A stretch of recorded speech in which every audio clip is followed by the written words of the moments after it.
గజేంద్రుని కథ. గజేంద్రుడు గత జన్మలో ఇంద్రద్యుమ్నుడనే మహారాజు. అతడు పరమభక్తుడు, హరిదాసుడు.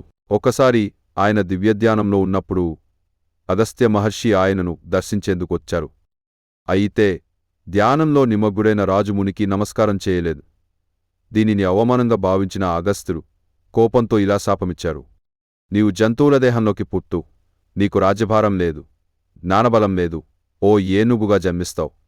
ఆ విధంగా ఆ మహారాజు శాపఫలితంగా ఏనుగుగా జన్మించాడు. అతడే గజేంద్రుడు.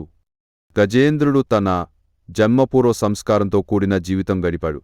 తన బలంతో అడవిలో రాజుగా నిలిచాడు. కాని అతడి హృదయంలో ఎప్పటికప్పుడు భగవంతుడిపై ఆధ్యాత్మిక కోరిక ఉండేది. ఒకరోజు అతడు తటాకలో స్నానానికి వెళ్ళినప్పుడు నీళ్లలో ఉన్న ఒక మగరు మొసలి అతని కాలు పట్టుకుంది. ఏనుగుతో కూడిన గజేంద్రుడు తన బలంతో బయటపడేందుకు ఎన్నో ప్రయత్నాలు చేశాడు. కాని మగరు వదలలేదు. కుటుంబం, స్నేహితులు సహాయం చేసిన ఫలితం లేకపోయింది. గజేంద్రుడు శరీరశక్తిని కోల్పోయి తాను ఒంటరినైపోయిన సమయంలో చివరికి పరమాత్మను ప్రార్థించాడు. ఓం నారాయణాయ నమః అని పిలిచాడు. భక్తి, శరణాగతితో పిలిచిన గజేంద్రునిపై దయచూపిన శ్రీమహావిష్ణువు తన గరుడ వాహనంపై ప్రత్యక్షమయ్యాడు. తన సుదర్శన చక్రంతో మగరుని చంపి గజేంద్రుని రక్షించాడు.